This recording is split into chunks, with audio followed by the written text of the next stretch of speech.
Welcome back, it's me, Ed, and in this Splice tutorial, I'll be showing you how to use the reverse function in Splice app to make a fake trampoline effect. In this video, you'll understand the concept of reversing a video, and once you master it, the limit is your creativity. Sound good? Well, let's get into it.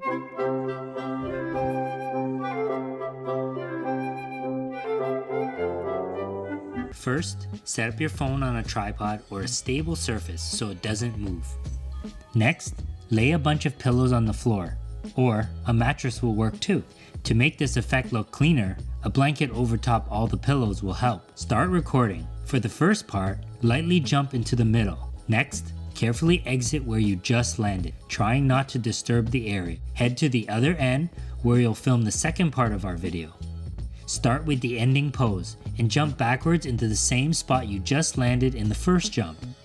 Heading into Splice app, import the entire clip in and start a new project. First, let's trim the front part of the clip by dragging the edge of the clip in. Then, head to the exact moment you land into the pillows and select the split button at the bottom of the toolbar.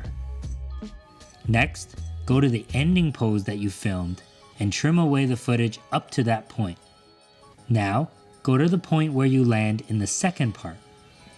Use the split button again, select and delete the unneeded footage at the end. Finally, select the second clip and simply use the reverse function. And now, we've made a fake trampoline. We can add some cool music from within the Splice app and export the video to our phone.